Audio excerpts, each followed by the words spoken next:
다 같이 묵도하심으로 낮 예배를 함께 드리겠습니다.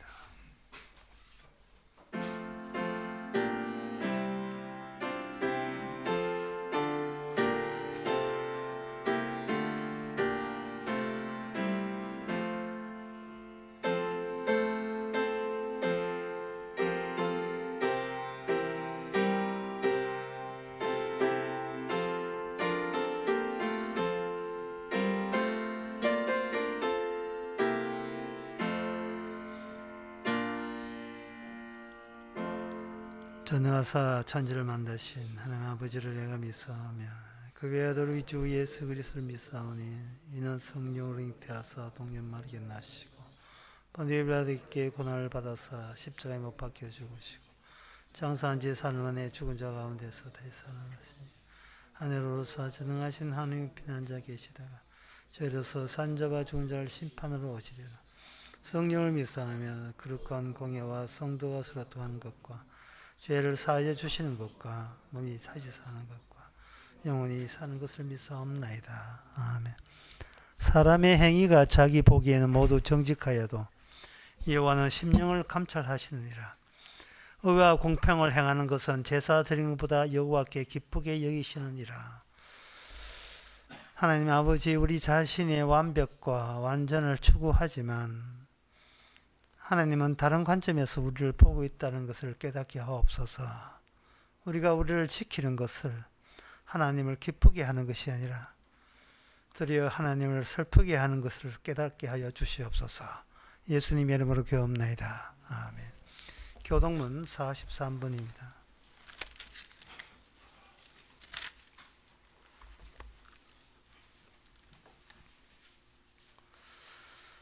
내가 너희에게 이르노니 목숨을 위하여 무엇을 먹을까 무엇을 마실까 몸을 위하여 무엇을 입을까 염려하지 말라.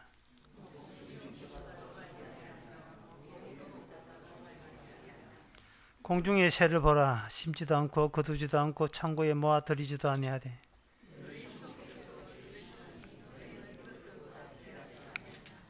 너희 중에 누가 염려함으로 그 키를 한 자나 더 할 수 있느냐.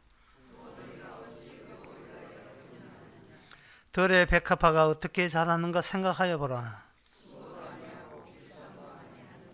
그러므로 염려하여 이르기를 무엇을 먹을까 무엇을 마실까 무엇을 입을까 하지 말라.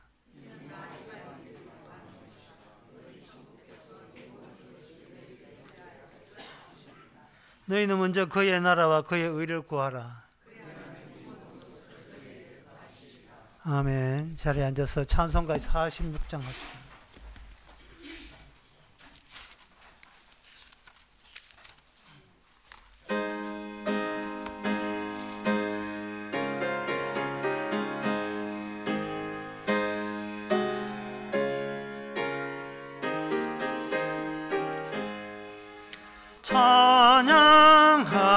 찬양하라 복되신 구세주 예수. 백성들아 사랑을 전하세. 경배하라 하늘의 천군과 천사. 주님 앞에 영광을 돌리세. 목자같이 우리를 지키시고 종일 품에 널 안아 두시니 찬양차라 높으신 권세를 찬양 찬양 영원히 부르세. 찬양하라 복되신 구세주 예수. 우리 대신 죽음을 당했네. 경배 예수 영원한 구원에서 경배하며 겸손히 절하세. 찬양하라 우리 죄 지신 예수. 그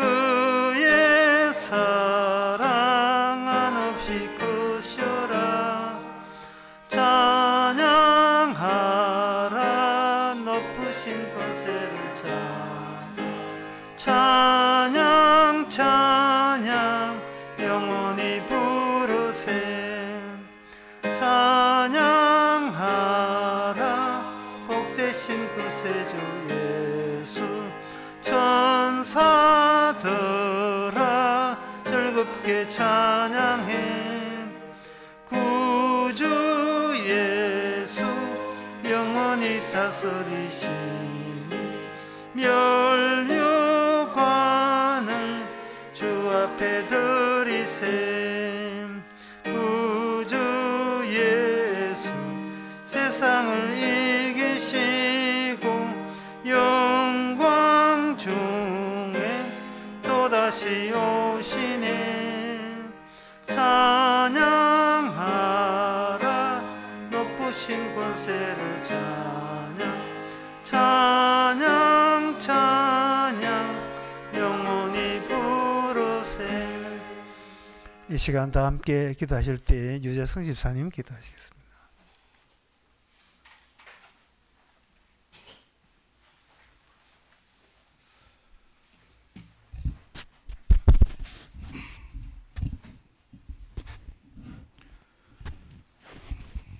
기도드리겠습니다. 참 감사하신 아버지 하나님, 주의 은혜 감사를 드립니다. 오늘도 부족함이 많은 저희들을 주께서 사랑하여 주셔서 이렇게 건강한 몸으로 한자리 모여서 예배드리게 해주심을 감사를 드립니다. 나의 생각과 나의 계획대로 모든 일들이 되어지기를 원하지만 한 가지도 내 마음대로 되는 것이 없고 이 땅의 주인이신 예수님 뜻대로 이 땅이 움직여지게 하심을 감사를 드립니다. 모든 것을 주께서 하셨다고 얘기는 하지만 막상 저희들은 많은 사건들 속에 주님을 높이기보다는 내 자신이 다 했다는 것을 나타내기를 좋아합니다. 우리들의 교만한 마음들을 말씀을 통해 지적해 주심을 감사를 드립니다. 세상 속 사건들로 많은 대화를 할 때는 나의 마음이 불편하지만 말씀을 통한 대화나 예수님에 관한 얘기를 할 때마다 나의 마음이 편하고 기쁜 마음이 들게 해주심을 감사를 드립니다.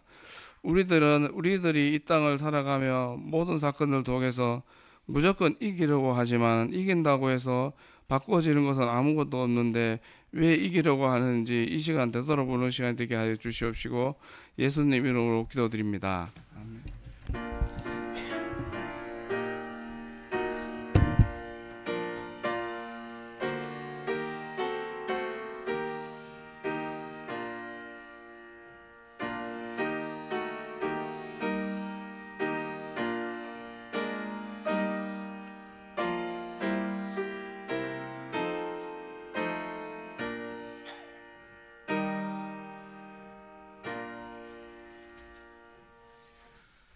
이 시간은 광고 시간입니다. 광고 없으면 찬송가 162장 합시다.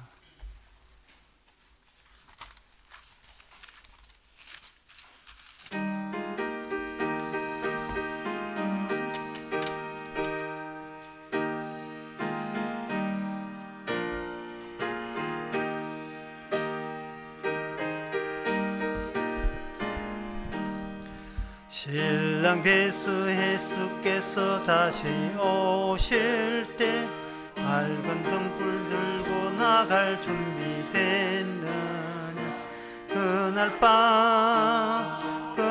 밤에 주님 맞을 등불이 준비됐느냐. 예비하라.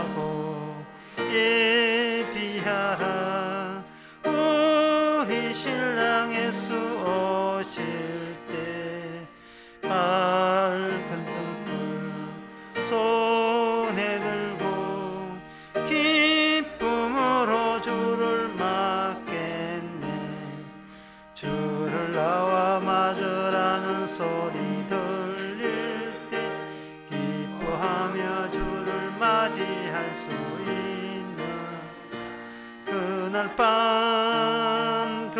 밤에 주님 맞을 등불이 준비됐느냐. 예비하라.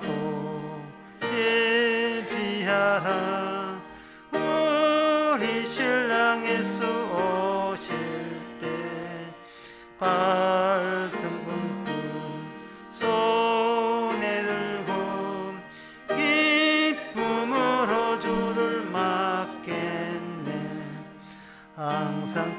하여 기도하며 거룩한 기름 준비하지 않고 주를 맞이 못하리. 그날 밤에 주님 맞을 등불이 준비됐느냐. 예비하라. 우리 신랑 예수 오실 때 밝은 등불 손에 들고 기쁨으로 주를 맞겠네. 그날 밤에 영화로운 혼인 자리에 기뻐하며 할렐루야 홍성 부르리. 그날 밤에 주님 맞을 존들이 준비됐느냐.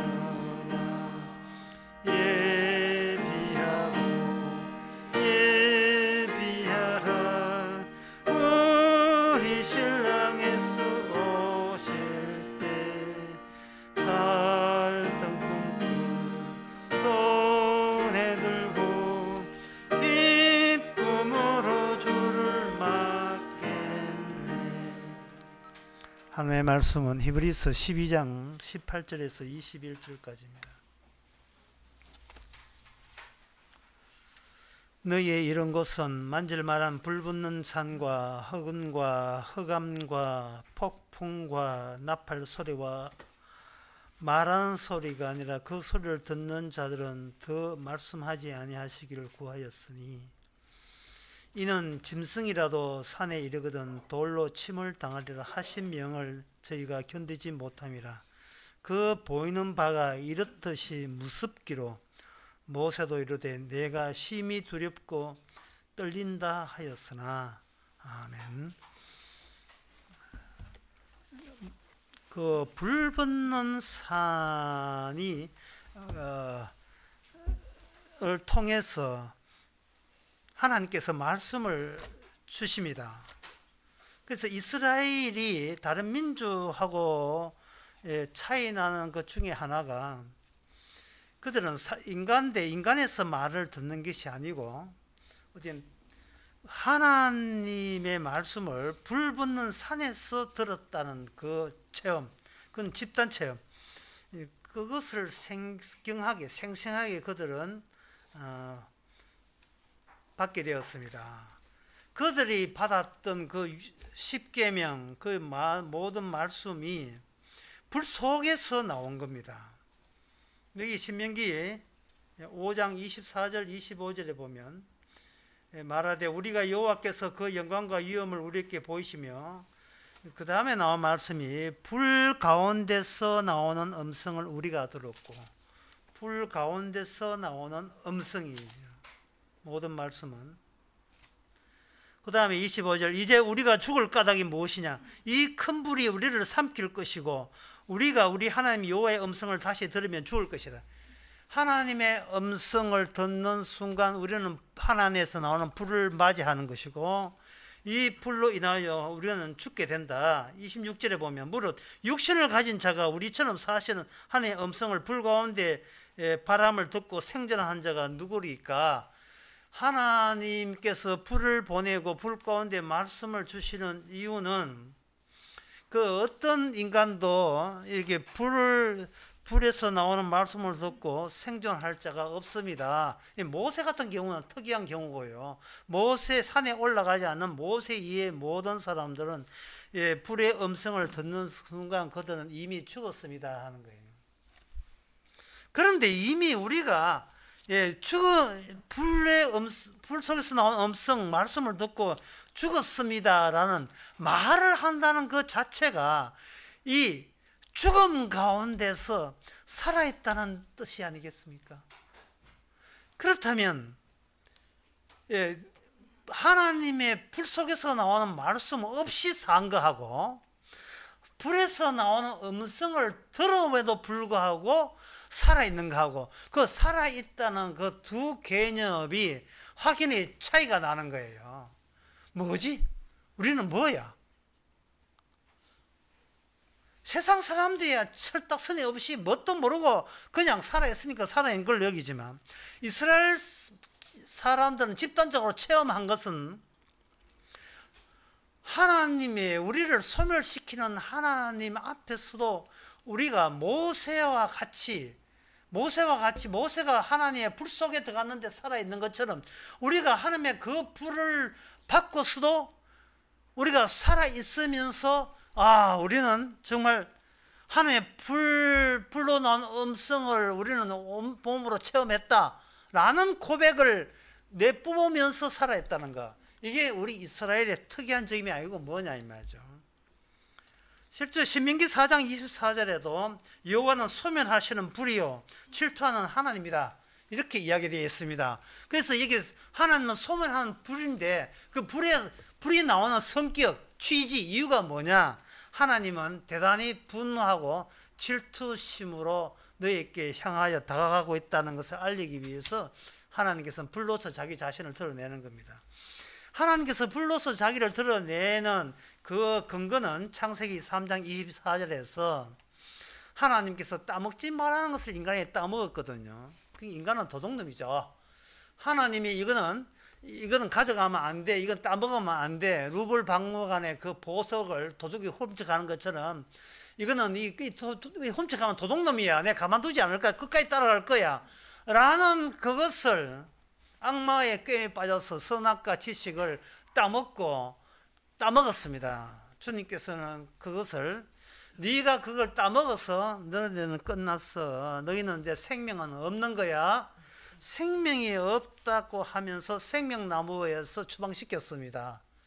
이제 인간은 생명나무와 관련 없는 존재가 되고 말았습니다. 그 추방되고 난 뒤에 막상 살아보니까 생명나무, 선악을 아는 지식보다 더 실질적이고 실속이 있는 것은 생명이라는 것을 그들이 쫓겨나오고 난 뒤에 그들이 알게 되지 않겠습니까? 똑똑한 게 무슨 소용이 있어요? 서울대 간다 무슨 소용이 있어요? 생명이 없는데, 영생이 없는데요. 그래서 그들은 영생을 얻기 위해서 다시 들어온다 이 말이에요. 들어오니까 창세기 3장 24절에서 하나님께서 천사들을 수비대로 딱 포진해가지고 내어쫓히고, 에덴 동산 동편에 천사들, 그룹들이죠, 천사들과 두루드는 화영금을 두어서, 화영금도 천사예요, 두어서 생명나무 가는 길을 지키게 했다. 하나님이 일하시는 목적은 딱 하나예요. 생명나무를 지키는 거. 너희들은 생명을 얻으면 안 돼. 이게 하나님이 일의 목적입니다. 네가 이 생명이 없는 맛을 네가 영원토록 맛보아야 돼. 영원토록 내 저주가 얼마나 혹독한지를 네가 경험해야 돼. 그것을 하나님께서는 이미 확정지었습니다. 그리고 난 뒤에 이 확정지어진 이 사실을 이스라엘 백성에게만 특별하게 이 창세기 내용이 모세를 통해서 불 속에서 나오는 말씀으로 그들에게 전달했습니다. 불 속에서. 이게 불 속에서 나온 것이 바로 율법인데요. 그 율법 속에 창세기 이 천지 창조 이야기와 이 모든 게 모세 율법으로서 들어가 있습니다. 그 내용을 들어가 있으면서 주께서는 이스라엘 백성들에게만 하나님의 말씀을 담았죠. 그러면 이스라엘 백성의 입장에서는 이 무슨 이런 팔자가 다 있습니까? 살 수도 없는데, 생명도 없으면서 인간은 왜 생명이 없고 영원한 저주를 받을 수밖에 없는지, 그 내력을 품고 살아가는 민족, 그게 이스라엘입니다. 그거 안다고 해서 영생 얻는 건 아닙니다. 단지 다른 민족이 모르는 내막, 하나님의 일하시는 그 내막을 유일하게 알고 그 아는 대로 운명 지어지고 그렇게 역사가 이어져야만 하는 민족, 이게 이스라엘 민족입니다. 그 이스라엘 민족을 통해서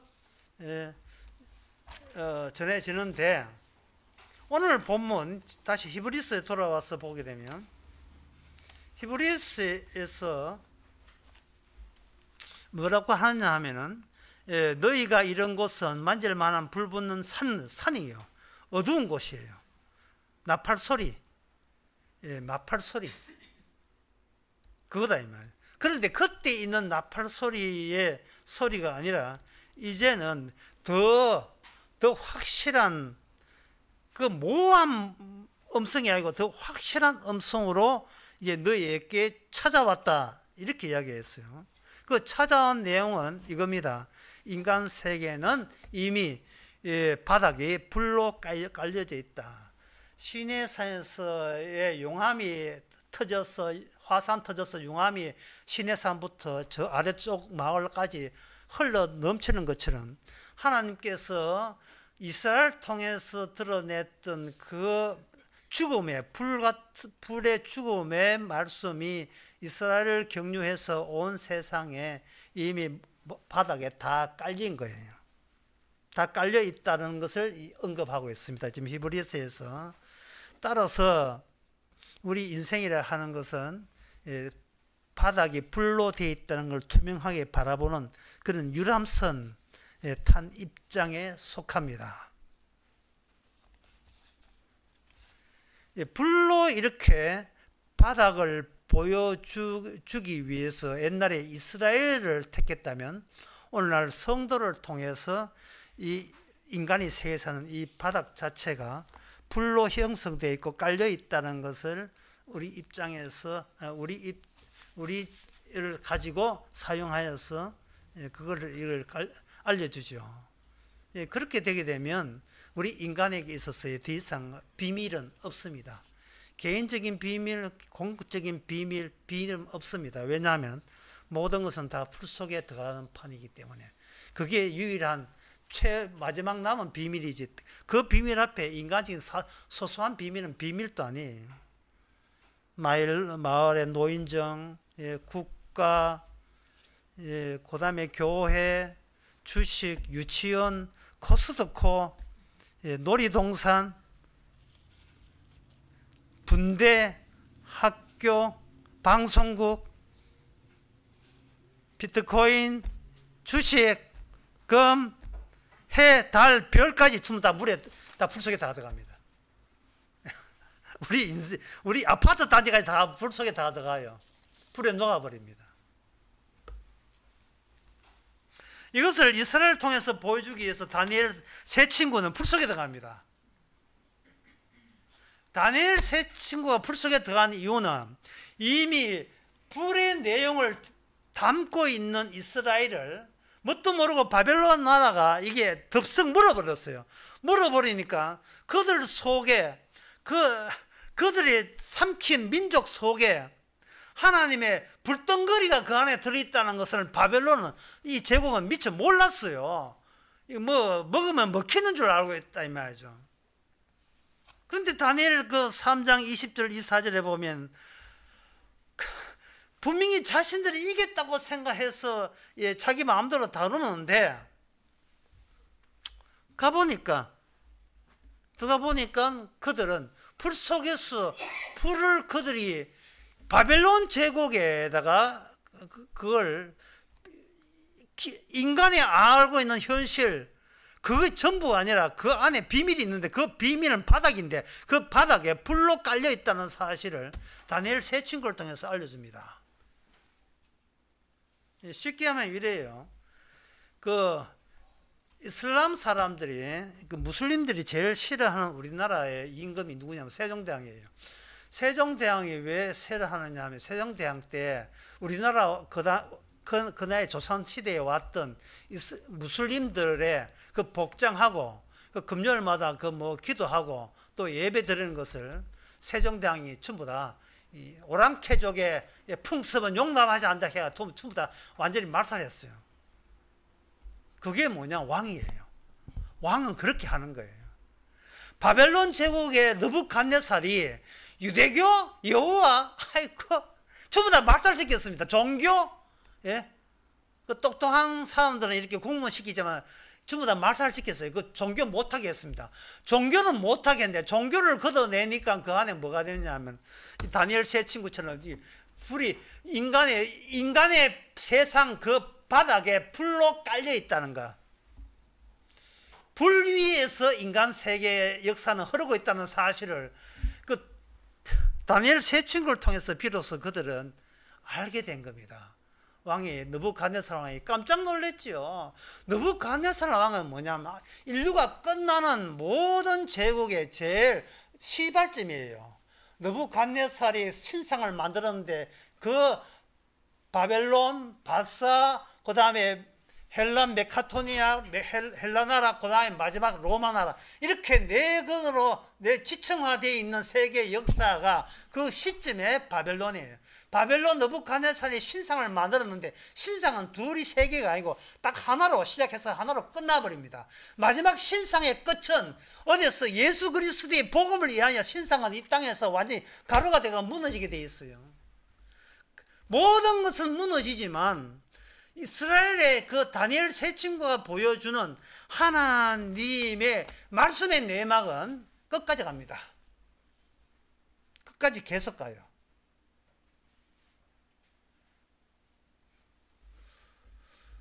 그래서 하나님께서 이스라엘을 망하고 난 뒤에 그 불에 대해서 언급된 그 내용을 예수님께서도 그걸 말하고 있습니다. 예수님이 이 땅에 오신 이유에 대해서 그 누가복음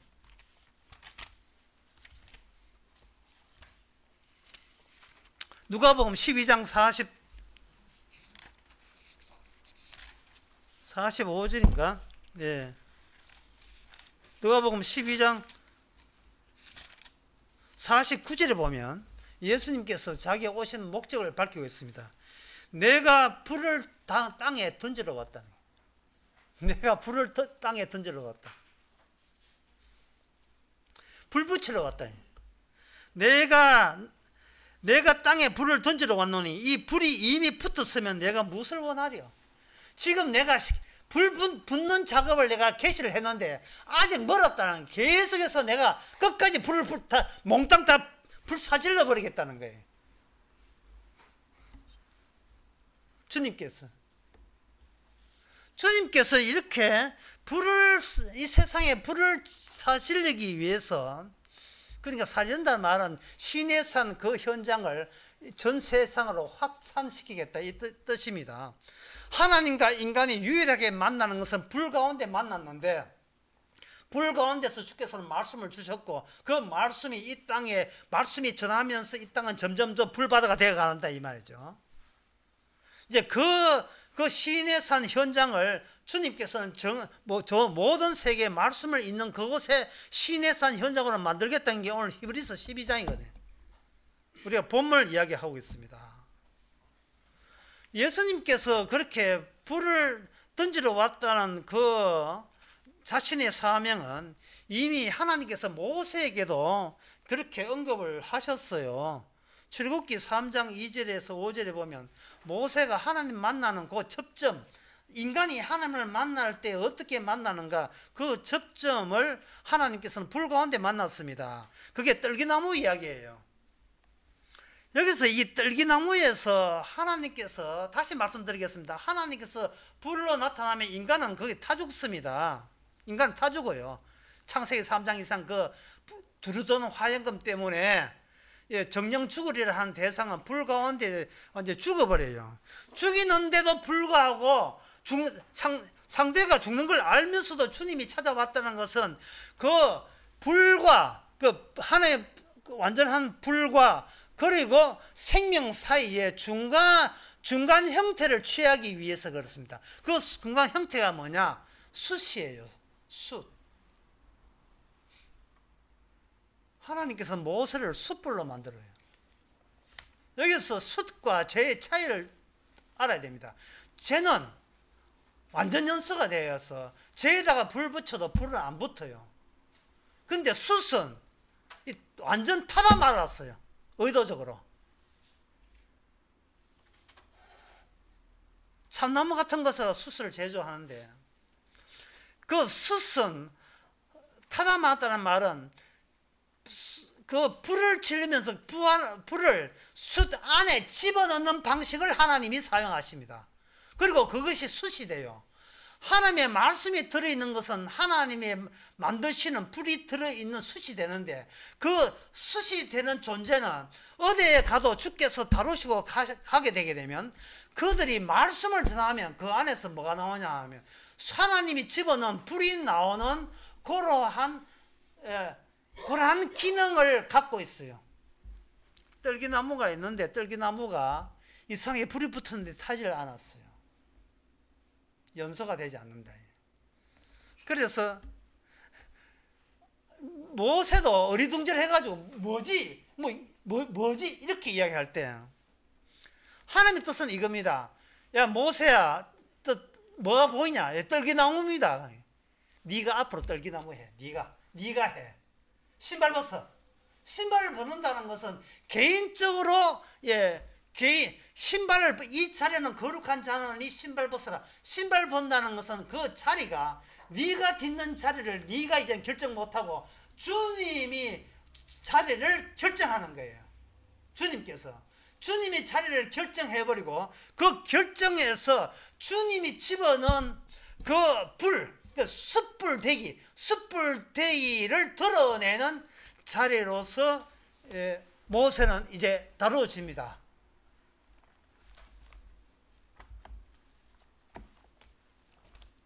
이 숯불 이야기가 의외로 구약 성경에 상당히 많이 나와요. 많이 나오는데 그 추려서 내용을 이렇습니다. 하나님께서 불로서 내려온다는 것. 하나님께서 이 세상을 불로서 내려와서 그동안 깔아놓은 그 말씀대로 그대로 실행에 옮긴다는 거예요. 이거는 세례요한도 마찬가지예요. 세례요한도 숯이에요. 세례요한이 말씀을 전하면 세례요한 말씀이 현실이 되고요. 그 현실에서 두 가지의 결과를 보여줍니다. 마태복음 3장에서 세례요한이 세례를 그냥 주는 게 아니에요. 세례하기 전에 먼저 세례를 줘야 될 이유에 대해서 세례요한이 먼저 이야기를 하는데, 네가 회개하라 해놓고 나는 물로서 세례를 주지만 내 뒤에 오시는 분은 성령과 불로서 너에게 세례를 주실 것이고 손에 키를 들고 너의 타작만을 저녁에 하사 알곡은 모아 곡간에 들이고 쭉정이는 꺼지지 않는 불에 태우시리라. 내가 하는 말은 곧 불인데 그 불의 기능은 불에 태워질 쭉정이는 어떤 인간이 쭉정이고 어떤 인간은 불에서 튀어나오는, 불에서부터 건져내는 알곡이 되겠느냐라는 그 지점에서 나는 너에게 말씀을 전한다. 그리고 내가 물세례를 행한다. 이 물세례가 아니고 중요한 것은 내 안에 포함되는 거고, 물세례보다 마지막 최종 세례는 성령 세례다는 거예요. 성령 세례를 베풀 것이다. 그런 입장에서 예수님도 이 땅에 불을 질러러 왔지요. 그래서 불로서 말씀을 주신 하나님께서 그 다음 절차가 뭐냐, 숯이 되고, 숯이 되면 마지막에 남는 것이 뭐냐면 불과 성령으로 이렇게 나누어집니다. 불과 성령으로 불부터 시작해서 그 다음에 숯이 되고, 숯이 되는 거예요. 하나님의 천지자는 숯이에요. 죄가 아닙니다. 나머지는 죄예요. 죄는 더 탈 것도 없어요. 그냥 아무것도 없어요. 그냥 죄는 불 붙여도 불이 안 붙어요. 불이 붙는 상태에 불과 음성이 같이 공유되어 있는 사람이 바로 구약의 선지자들이고 오늘날 성도들입니다.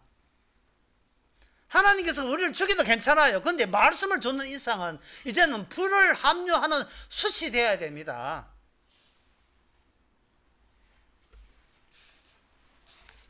그래서 이걸 달리 이야기하면 성도는 이 세상에 바닥을 보여주기 위해서 그런 사명이 있는 사람이다. 그럼 바닥을 왜 봐야 되는가? 더 이상 이 세상에는 어떠한 비밀은 없다는 거예요. 역사가 어떻게 흘러가도 그건 비밀이 아니에요. 비밀은 히브리서 12장에서 끝났어요. 히브리서 12장 29절에 우리 하나님은 소멸하신 불이다. 끝. 그러니까 이미 끝난 거예요. 돌이킬 수 없는 상황이 된 겁니다. 돌이킬 수 없는 상황이에요. 이 불은 창세기에 인간이 인류가 선악과를 따먹을 때부터 이미 하나님께서는 딱 이미 노리고 한번 두고 봐 하는 다짐을 가지고 주께서 일관되게 끝까지 밀어붙인 거예요.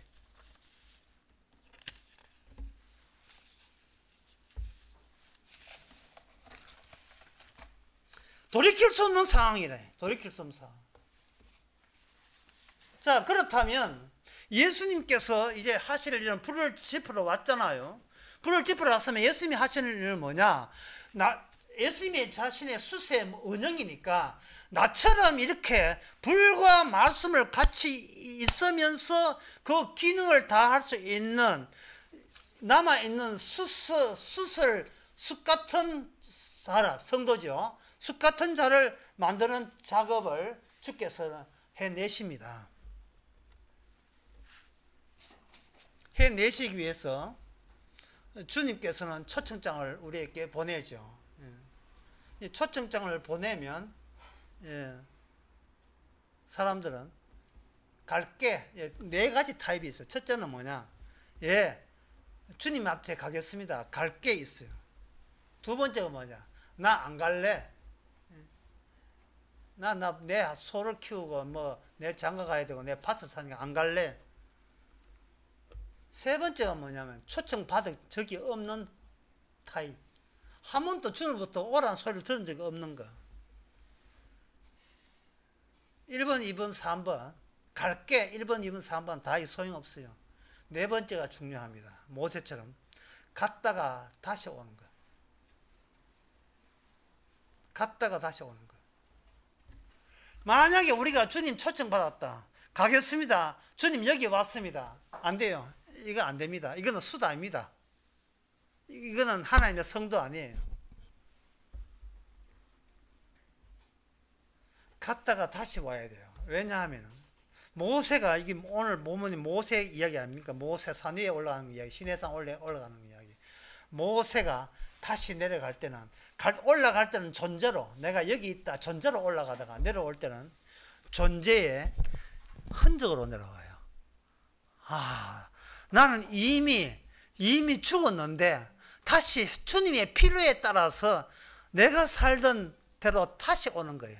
이때는 내 존재라는 것은 이제는 없습니다. 나를 위한 나는 없습니다. 이제부터 자기 생각 안 하기입니다.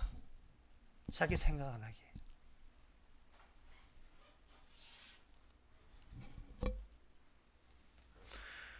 이 사실을 요한복음 5장 39절에도 이미 우리에게 주님께 알려줬어요. 모든 성경은 내게 대해서 증거하는 거예요.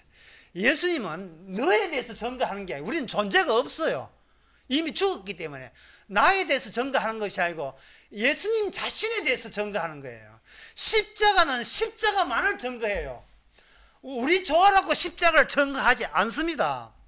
복음은 주님 좋아라고 증거하는 것이지 근데 우리 좋아라고 증거하는 복음은 그건 복음이 아닙니다. 부채표가 없는 건 활명서가 아니에요. 그거는 유사품입니다. 나를 위한 복음은 유사품이에요. 그런 복음은 없어요. 이 세상은 오직 예수님만이 나만 있다는 거, 예수님 나의 세계에 대해서 이야기하는 것이 복음입니다. 나에 대해서 이야기하는 건 복음이 아닙니다. 그럼 넌 뭐야? 나는 그 세계에 있다가 다시 온 흔적이죠. 예수님만의 세계인 것을 흔적인 거예요. 왜냐하면 주님만이 하나님의 저주와 분노를 유일하게 그걸 돌파하신 분이 주님이기 때문에 그게 십자가입니다. 따라서 이제 모든 것은 다시 옛날로 돌이킬 수가 없어요. 이미 십자가 사건이 끝났어요. 나에 대해서 증거하는 것이다. 모든 걸 다 이루었다. 이거거든요. 자, 예를 들어 봅시다. 마지막에 심판하는 장소를 하나님이 우리 사적으로 면접하는 면접장이라 봅시다. 32번 들어오세요. 예, 들어왔어요. 문 닫고, 예, 문 닫았어요. 자, 나는 말씀을 전했다. 이제 단독으로 면접관하고, 예, 우리 저한테 묻습니다. 너 전했다. 그 말씀을 네가 지켰냐? 면접관이 묻는 거예요. 주님이 묻는 거예요. 아무 소리 못 하죠. 여러분, 배구는 3번 만에 넘기게 돼 있어요. 탁탁 3번 넘겨야 돼요. 태어났다, 죄졌다, 죽었다. 이게 우리 인생의 주께서 주신 운명이고 비밀이에요. 탁탁탁 하고 내 뜻 넘기듯이 태어났어 죽고 그 다음에 태어나서 죄 짓고 죽음을 넘겨가야 됩니다. 면접관이 묻습니다. 너 성경 지켰어 안 지켰어? 못 지키죠. 예. 주께서 말하는데 모든 것은 내게 대해서 전가하는 것이다. 내게 되는 것이다. 그리고 그게 요한복음 5장 39절, 그리고 요한복음 19장 40절, 내가 다 이루었다. 내가 다 이루었다. 그리고 저 면접장 오기 전에 문 한번 열어봐라. 예. 문 석 열어보이. 어때? 바깥에 면접장 말고 바깥이 어때? 전부 다 엉망진창입니다. 그렇지? 네가 이 자리에서 하나님의 말씀 앞에 이 자리에서 네가 다시 세상에 어떻게 인간들이 어떤 사고방식으로 돌아가는지를 네가 세상에 매스컴에서 방송국에서 뉴스시간에 무슨 이야기 나오는지 이 면접관 바깥에서 그 떠드는 소음 소리를 한번 들어. 소음. 그럼 무슨 비밀이 있다고 난리도 아니에요. 울고 불고 난리도 아니에요.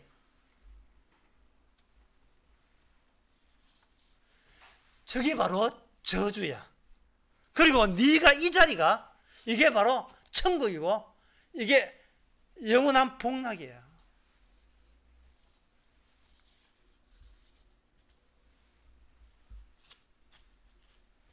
지금 오늘 본문에서 왜 신의 산 불 붙는 이야기를 왜 합니까? 이미 이 사도는 세상 전체의 비밀을 다 알기 때문에 그렇습니다. 만약에 그 면접관 만나고 난 뒤에 다시 면접관 이야기를 만약에 여러분 가정에서 이야기한다면 부부 간에 이런 대화가 될 수 있겠습니다. 당신은 나를 사랑한다고 하면서도 내가 저주 대사인 것을 왜 혼자만 알고 있습니까? 그 옆에 또 자식도 있죠. 아버지는 내가 처음부터 지옥 가는 것을 왜 그냥 보고 있습니까? 너무합니다. 아버지는 내가 지옥 간다는 것을 왜 이야기 안 해줬습니까? 아버지 너무 이기주의야. 너무 이기주의해. 하나님의 비밀을 혼자서야 알고 남은 몰라도 된다 이 말이 그게 지금 자식 사랑이에요. 아버지. 그런 부모가 뭐라고 이야기해요? 비겁한 변명하면 실은 나도 잘 몰라. 내 인생 행복 책임다고 급급해서 자기 인생 행복해서 그것만 급했지. 세상 비밀이 어떻게 돌아가고 어떤 식으로 하나님께서 일하는 걸 나는 몰랐어요. 여러분의 가정이나 자식이나 부부 사이에 방금 제가 언급한 이 대화만 주고받아도 여러분 구원받은 가정입니다. 이 대화가 조차가 나오지를 않아요. 왜냐? 세상이 너무 시끄러워요. 소음으로. 과학 풀 속에 들어갑니다. 철학 그 풀 속에 다 집어넣어야 돼요. 신학요 그 풀 속에 다 들어가는 거예요. 그 생명도 아닌 걸 그 신학해가 뭐 하는데요? 그거 해가지고 목사지나 할까요? 그게 뭐 하는데요?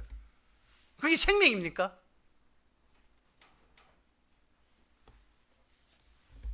예수님께서 얼마나 답답해 하셨는지요. 마태복음 19장 이런 말씀 나옵니다.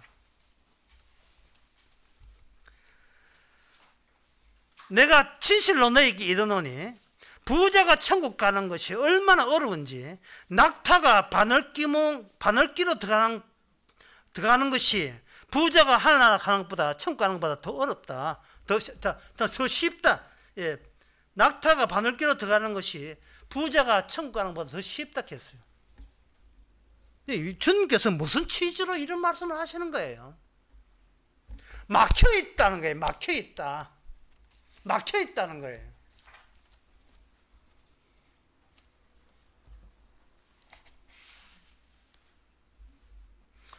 그래서 주님께서 이 땅에 오셔서 말씀을 주시면서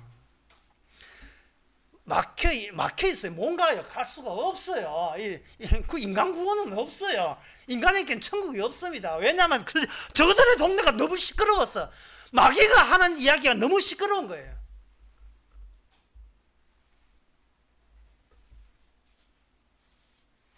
세상에 신앙에는 사기입니다. 사기죠.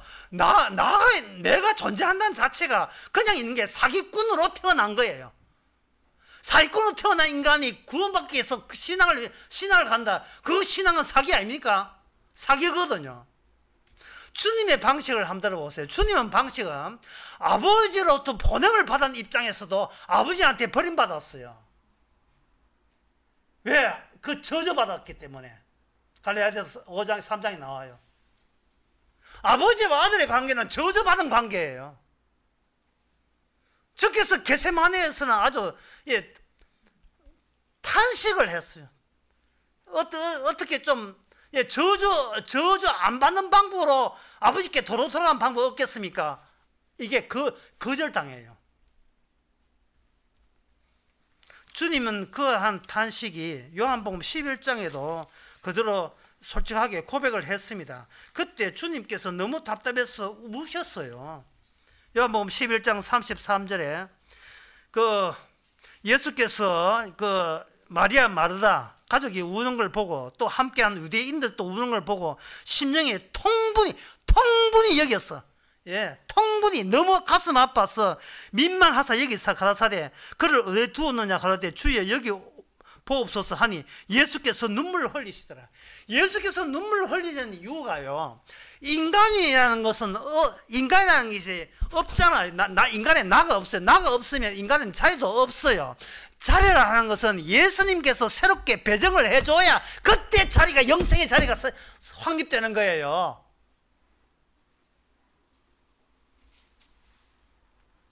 인간은 자리 자체도 가질 권한이 없습니다.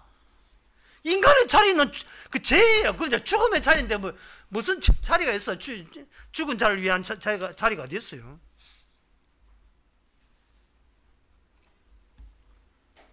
인간의 육신은요 인정받지 못해요. 왜냐하면 요한복음 1장 14절에 말씀이 육신이 된 그 육신만이 의미 있는 육신이에요. 말씀이 들어있는 육신, 그건 예수님뿐입니다. 탄식하며 우셔서 이 주제 파악도 못하고, 나사로야 나오너라. 예수님께서 말씀으로 죽은 나사로에게 자리를 새로 배정해 줄 때 그 자리는 나사로는 영생에 속한 사람이 되는 거예요. 왜냐하면 예수님이 아버지로부터의 저주를 유일하게 통과했던 그 능력이 예수님의 말씀을 통해서 그 새로운 영생의 자리를 우리에게 마련해 줬기 때문에 그래요. 그 과정에서 주님께서는 말씀을 통해서 인간이 막혀있는 곳에 어떻게 뚫어서 갈 수 있는가를 주께서 설명해 주는데, 여기 등장인물들이 있습니다. 첫 번째가 강도예요. 강도는 이미 십자가 달린 상태의 강도입니다. 강도짓한 강도 말고 십자가 강도짓 해서 죄종으로 그 죄목으로 십자가 달린 채로 강도가 주께서 주신 배정된 자리 위해서 대화를 시도합니다. 주여 저를 불쌍히 여기소서. 주께서 네가 오늘 밤에 나가니 있으리라. 이게 면접장이에요. 이게 문 닫은 면접장 안에서 주께서 모든 말씀은 주께 속았으니까 주께서 속해놓은 말씀으로 다시 그 면접하고 있는 그에게 말씀을 미리 알려주는 거예요. 자기 백성이기 때문에, 천국 백성이기 때문에 알려주는 거예요. 이 말씀을 천국 백성이기 때문에 알려주는 거예요. 이게 초청하는 거예요. 그러고 난 뒤에 그 강도의 자리까지 오기까지 그 향수 뿌린 여인이 나옵니다.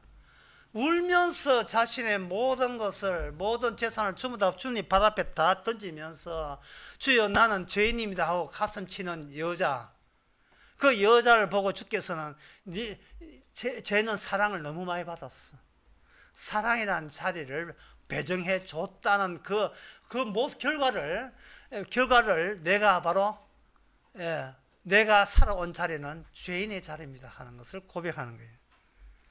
세 번째가 뭐냐면 백부장이 나와요. 백부장은 그 다음부터는 뭐냐, 가라 하면 가고 오라 하면 오나이다. 이것이 바로 예수님의 마태, 마가, 누가복음에 나오는, 요한복음에 나오는 그 주께서 어떻게 막혀있는, 도저히 천국 문이 바늘구멍 안에 들어가지 못하잖아요. 막혀있음을 어떤 식으로 주께서 자기 백성을 그걸 통과시키느냐를 보여주는 그 절차 알고리즘을 보여주는 거예요. 십자가 알고리즘. 십자가에서 나오는 연속적인 동영상 출연이 막 가지를 뻗어서 막 튀어나오는 거예요. 이게 마태, 마가, 누가, 요한복음 모든 것이 십자가로 깔려 있는 겁니다. 네 번째가 그 뭐냐 하면 사도 바울이에요. 여러분들이 그 양궁 그 혹시 경기하는 거 보셨습니까? 거기 보면 저는 이걸 한번 생각해 봤어요. 양궁, 여자 양궁을 하나 처를 쏘는데 그때 그 경기장이 개방되어 있잖아요. 공간적으로. 참새가 쭉 날아가다가 우연히 여자 궁사는 활을 쏘았고, 이미 활은 시위를 떠나서 지금 화살을 공중에 날고 있고, 참새도 옆에서 옆치기로 들어가지고 뭣도 모르고 나풀나풀 날아가다가 그 과적표, 표적 앞에 엑스트라 10, 그 정중앙에다가 참새가 지나가고 화살에 거기서 수직적으로 만나가지고 그저 화살에 꽂혀가지고 그대로 꽂아 있다면 그 표적에 뭐가 나오냐, 화살에 꽂힌 참새가 꼼짝도 못하고 거기 박혀 있겠죠. 그게 갈라디아서 2장 20절입니다. 내가 그리스도와 함께 십자가 못 박았나니 이제는 내가 산 것이 아니고 나를 꽂아 놓은 십자가가 나를 꽂은 채 살아있느니라. 그게 바로 네 번째입니다. 이게 사도 바울이 존재가 박히고 그 존재의 그림자는 노을에 따라서 그림자가 길어졌다가 잘라졌다가, 우리는 십자가 박힌 주님의 존재를 말씀을 통해서 남은 생애를 보여주는 거예요.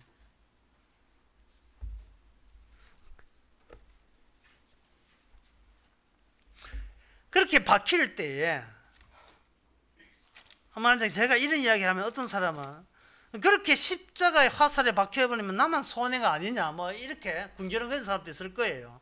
그러나 마태복음 16장 24절에 보면 주님께서 분명히 제자들에게 이와 같이 이야기했어요. 누구든지 나를 따라오거든 자기 십자가를 부인하고 자기 십자가를 지고 나를 쫓아가시라. 자기를 부인하고 그 다음에 자기 십자가를 지고, 세 번째 나를 쫓아오라. 이거는 어느 누구도 못해요. 못하니까 주님께서 십자가로 화살을 박아버리는 거예요.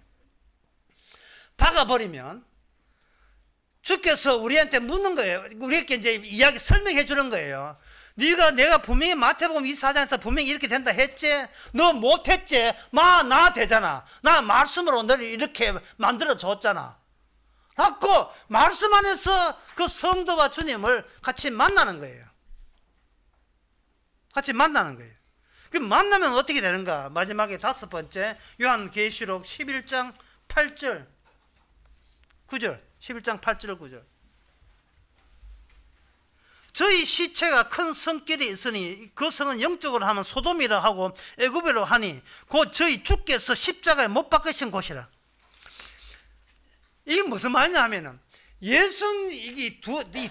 십자가에 못 박혔다는 말은 이게 두 정인, 예수님의 두 감람나무를 이야기하거든요. 예수님이 계시고 예수님의 정인 두 감람나무 있고 그 두 감람나무를 주님께서 어떻게 이 시대에, 이 끝장난 시대에 어떻게 활용하느냐 하면은 바로 예수님이 십자가 진 그 십자가의 현장을, 애굽이라는 배경을 깔고 그 십자가를 재현하는 그 기능에 우리를 집어넣는 거예요. 바깥에는 애굽이 되고요. 이 시끄러운 이 세상 모두가 애굽이에요. 그리고 소돔이 되고, 제가 어느 강의 때 그런 이야기했어요. 이 세상은 소돔에서 고모라에서 소돔까지 맨날 뭐 그 동네가 그 동네예요. 그 동네가 여기 있다가 미국 이민가다 캐나다가 호주 가든지 뭐 어디 태국 가든지, 캄보디아는 가지 마세요. 캄보디아는 가지 마세요. 괜히 신경 쓰이네. 어디 가든지 그거는 소돔에서 고모라에서 그 나물의 그 밥이라고. 그 나물의 그 밥. 중요한 것은 그 동네가 애굽이고 소돔과 고모라, 소돔에 나왔으니까 소돔과 고모라 되는 이유는 어떤 경우냐면 십자가에 참새처럼 박힌 자에서 누가 안목했으면 그게 보이는 거예요. 그게.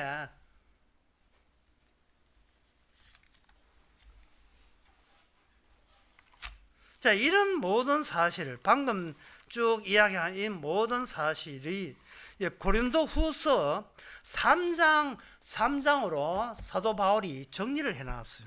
고린도 후서 3장에서. 그 3장에 보면 이 사도 바울이 모세가 시내산 올라갔다가 내려온 이야기를 합니다. 시내산이, 거기서 제가 이렇게 정리해보면, 시내산이 무섭지? 무서운데, 고린도 후서 3장에서 정립한 것은 시내산은 무서워. 근데 무서운데 들어갔다가 내려오니까 여기서는 뭐야? 그 무서움이 자유로 바뀌었어. 자유함, 프리덤, 자유로 바뀌었어. 요 이야기가 고린도 후서 3장에 나옵니다. 그러면 사람들은 궁금하죠. 어떻게 해서 그게 그 무서운 주님을 만났는데 왜 이 세상에서는 자유가 되지? 고린도 후서 3장 3절에 보면, 너희는 우리로 말미암아 나타난 그리스도의 편지니 이거는 먹으로 선 것이 아니고 오직 하나님의 영으로 선 것이다. 영으로 선 것이다. 이게 성령을 언급하고 있는 거예요. 성령에 속한 사람은 내가 죽었다는 자체가 그렇게 가볍고 즐겁고 자유롭다는 거예요. 왜? 더 이상 내가 신경 써서 간직해야 될 비밀은 없으니까요. 비밀에 푹 잠겨져서 나와서 비밀로 코팅된 탕후루 뭐 이런 거, 비밀로 코팅된 소스가 비밀. 우리 성도 인생 전체가 비밀로 그냥 푹푹 젖어서 덮어져 버렸어요.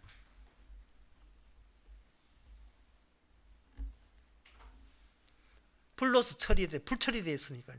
성령 처리되었으니까. 그러면 어떻게 해서 모세가 죽음의 그 화산 속에 들어갔다가 사람은 죽은 줄 알았어요. 왜? 분명히 화산이었으니까, 불 속이니까. 불 속에 들어간 인간이 살아나왔다는 적은 없었어요. 그런데 모세가 멀쩡하게 40일 만에 살아나왔거든요. 40일 만에.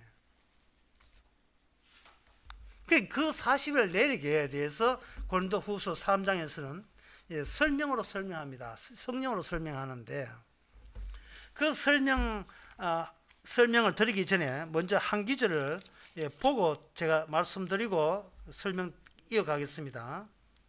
그게 바로 로마서 8장 26절입니다.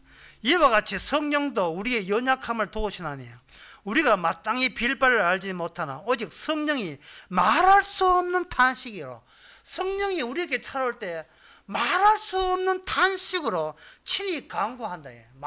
탄식이에요.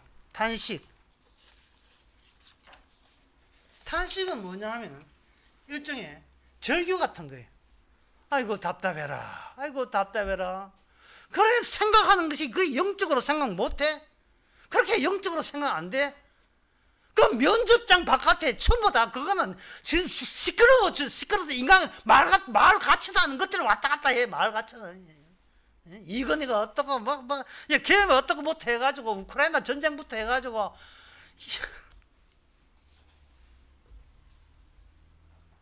그들 세상에는 주님의 이 탄식이 없어요.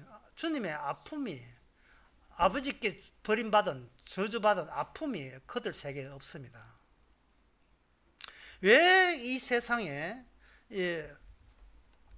신앙이 사기고 엉터리 있냐 하면, 악마는 주님의 이 서러움, 주님의 서러움을 뺀 하나님을 그들은 외치고 있어요. 주님의 서러움을. 아이고 인간아 상담 같은 소리에 네가 상담받을 잽이 돼. 뭘 상담, 죽으면 되지. 죄인이 무슨 상담을 받아요. 지금 바닥이 불바다인데 뭐 불바다 속에서 무슨 상담이 있습니까? 그 불로 깔려있다는 그 비밀만 증거하면 되지. 내 인생은 왜 이렇게 불행합니까? 내 인생은 왜 이렇게 불쌍합니까? 얼마나 그러니까 오빠가 오빠가 죽은 걸 보고 울고 있는 그걸 보고 주께서는 서러워서 우신다니까요. 그게 울 일도 아니다 이 말이죠. 그게 울 일입니까? 오빠 죽은 게 울 일 맞구나. 인간적으로 봐서 울 일 맞아요. 그러나 영적으로 보면 그건 울 일이 아니랄까요.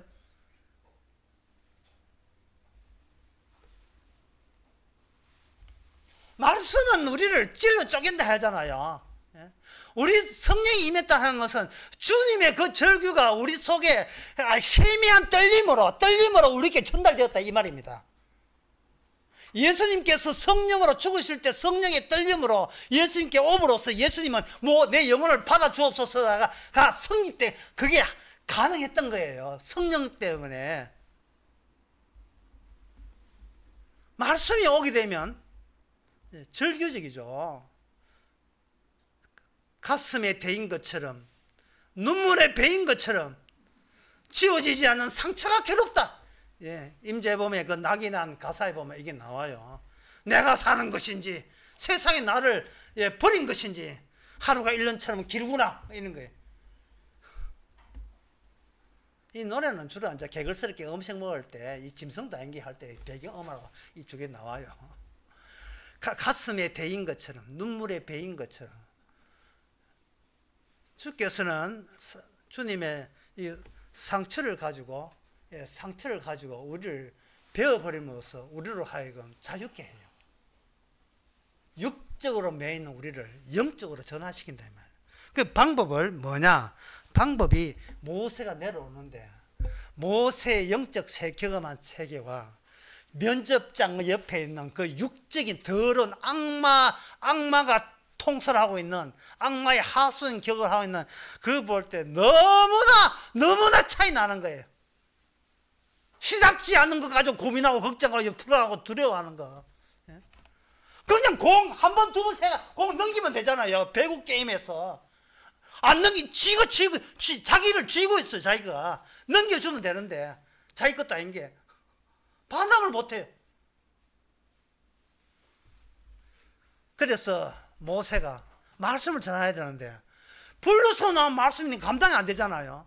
모세가 하는 것은 뭐냐? 수건으로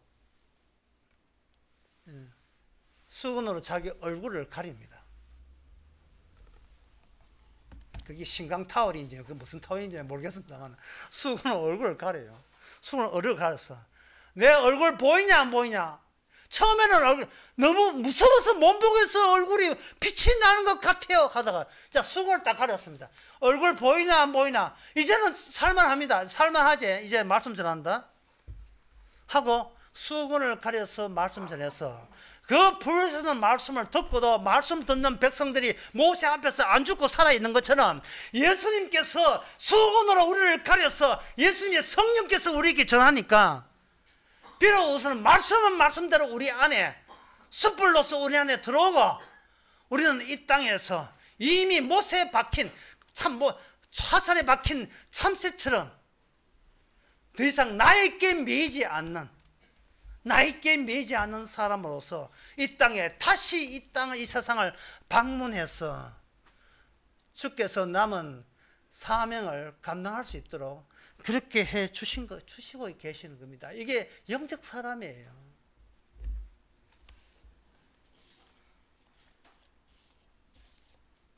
성령을 받아줄 때 주께서 Are you ready? 자, 준비돼서? 자, 저주 갑니다. 자, 불가마 들어갑니다. 자, 이게 오늘 본문이거든요. 사도가 오늘 본문 시내상에 할 때, 자, 무조건 무서운 거 들어갑니다 하고 들어가면 그 무서운 것을 감당할 수 있겠죠. 이제 본인이 죽었으니까 이제 말씀만 살아있습니다 하는 거예요. 끝으로 한 말씀 드리고 마치겠습니다. 그냥 쉽게 사세요. 고민하지 말고 아주 쉽게 우리가 쉽게 갑시다. 기도하겠습니다. 하나님 아버지, 돌이킬 수 없는 상황, 이미 세상도 인간도 우주도 끝났다는 사실을 왜 우리가 진작 몰랐는지, 남아있는 고민거리도 없고 새로 생길 걱정거리도 없고 주께서 쓰시는 대로 주님의 화살로서 서여지게 하여 주시옵소서. 예수님의 이름으로 기도합니다. 아멘. 일어나셔서 찬송가 83장 합시다.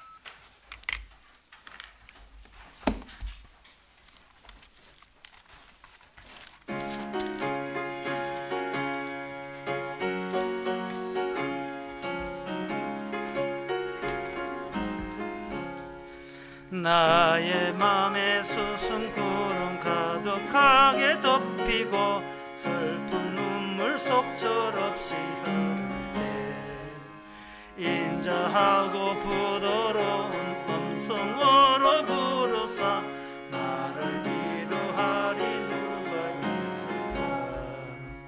주 예수 주 예수 주 예수밖에 누가 있으랴. 슬픈 낙심될 때에 내 친구 되시는 구주 예수밖에 다시 없도다.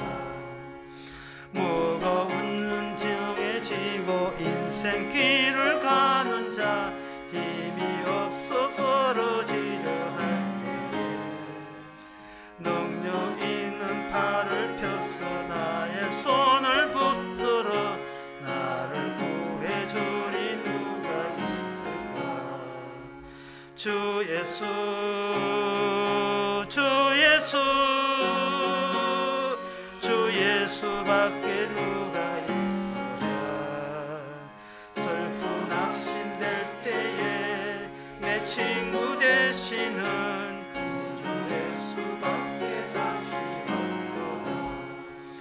지은 죄를 돌아보니 부끄럽고 괴로워 자나깨나 마음이 화평 없을 때 추한 죄인 용납하여 품에 안아주시고 깨끗한 맘 주시리가 누굴까. 주 예수 주 예수 예수밖에 누가 있을까. 슬픈 낙심될 때에 내 친구 되시는 구주 예수밖에 다시 없도다. 요단강을 건너가서 시온성을 향할 때 나와 항상 동행하리 누가. 두려움에 금은 구름 헤쳐버리고 나의 갈 길 인도하리 누가. 주 예수 주 예수 주 예수밖에 누가 있으랴. 슬픈 낙심될 때에 내 친구 되시는 구주 예수밖에 다시 기도합시다. 지금은 우리 주 예수 그리스도 은혜와 하나님의 크신 사랑과 성령의 충만하심이 인간의 힘으로 도저히 바꿀 수 없는 이미 전화되어 버린 상황에 대해서 마음껏 전하기를 원하는 모든 성도에게 함께 있을지어다.